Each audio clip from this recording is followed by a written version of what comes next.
are talking today about my observations in the field. One of the curious things that's happening, we're getting a lot of inbound leads and new doctors asking us about setting themselves up on SEO plans, which is interesting. I didn't think that this would become such a big topic, but what they're finding is organic traffic, people doing a lot of Google searches. And they're coming through only at 50% right now. So the question is for a lot of the practitioners that may not be willing to put ad dollars on the table because they're concerned that their practice is going to be, whether it's shuttled or they have to take a mandatory sort of timeout.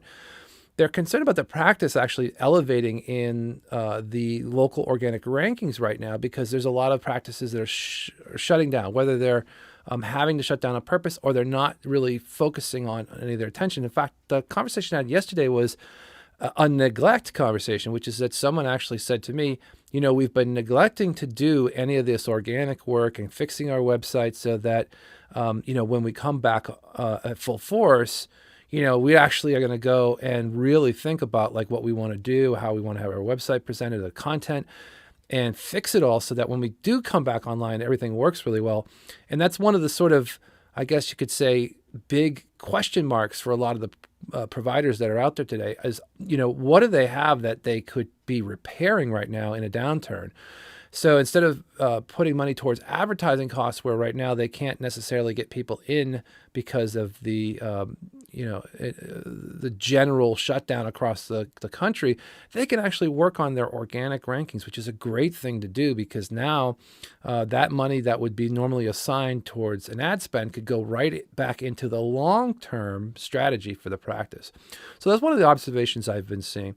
A secondary observation, which has been also very fascinating, is the ones that are doing ad spends, especially in Facebook and Instagram, there's sort of a pull-pull or a pull-push.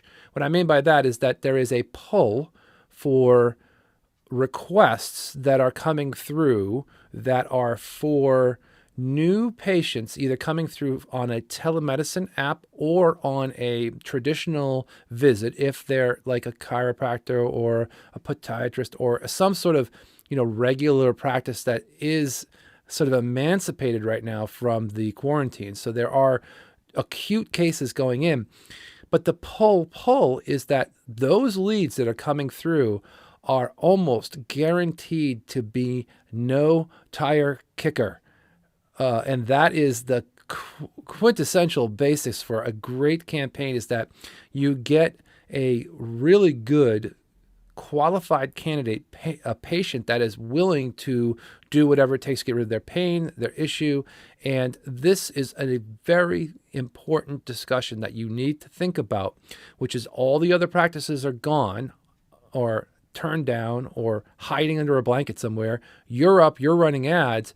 People who are really seriously in some sort of condition are looking for someone, and you're the default person because you've run your ads.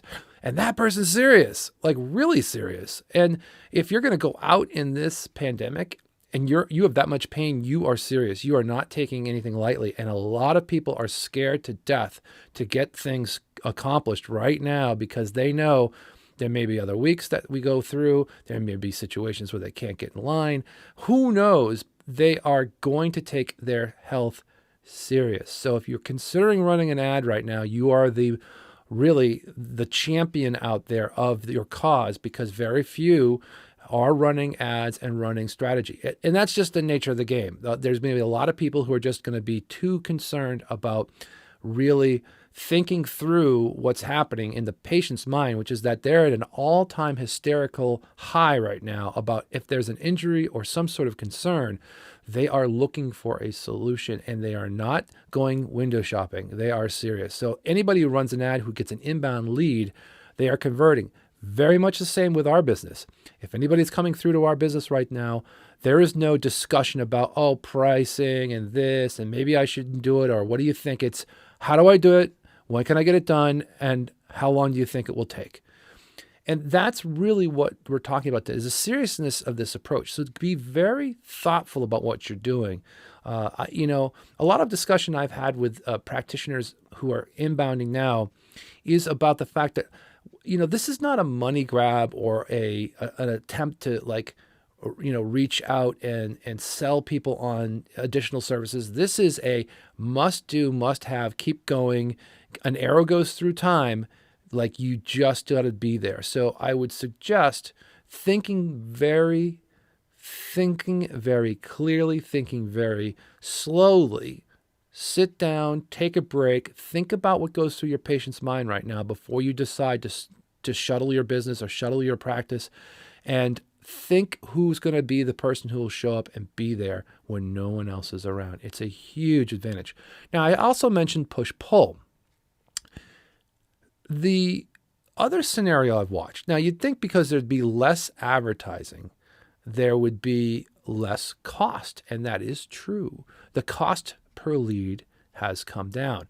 However, the demand curve is not as great because you're missing the 80% of the people who are out there marketing, or not marketing, but are out there going through marketing channels on normal days where there's no existing circumstances, but the 80% is now gone. So the 20% that are left, and we see average actually around 40 to 60% down on all of the lead scores.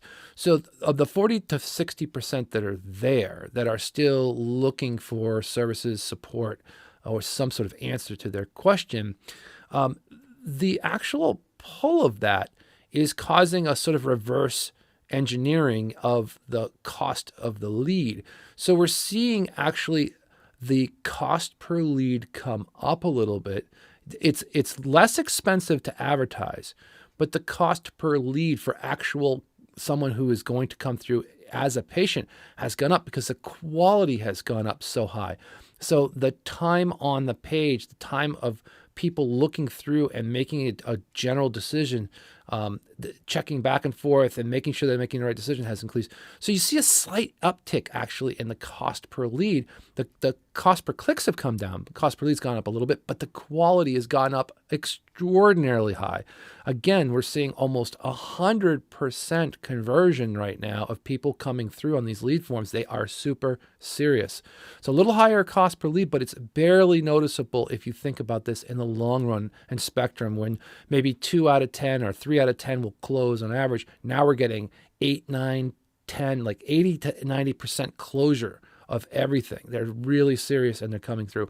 And again, these are things you have to think about. If you're that practitioner who's considering running ads in this market, you have to think a little bit different. You have to give some options. We have some people who are giving 3 options to a landing page. So they come through, a patient comes through in a patient journey. They say, okay, I need help.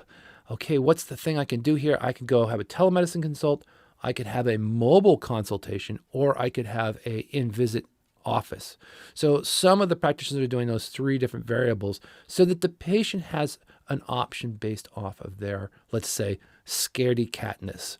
They're completely afraid to go into an office because they're so concerned. Then great, they have the option to do the other 2 mobile direct, meaning that you could go to them directly, or you could do the telemedicine consult to get further information. Very interesting stuff from the field. And what we're finding as well from the doctors who have decided to, sort of eke it out and say, you know what, let's run good, consistent content.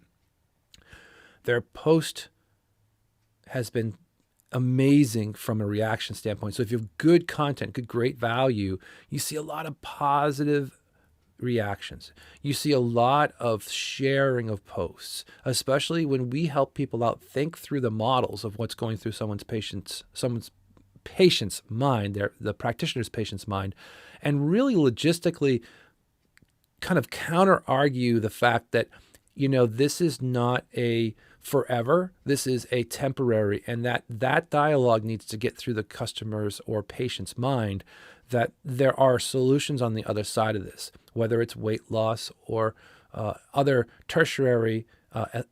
In our case, we do a lot of med spa marketing, so we have a lot of patients who are waiting on the sidelines ready to get a aesthetic procedure done, and they're actually taking pays and pre-consults to those aesthetics procedures. So they know that at some point this will be lifted, the bans will disappear over a certain period of time, and that they will be able to go in and do these procedures. So as long as the positive nature and the positive aspects of providing really good leadership in your field and your niche, you still remain the de facto if you decide to do so. So I really highly recommend thinking through a tremendously important video strategy to talk to your patients in this time of need.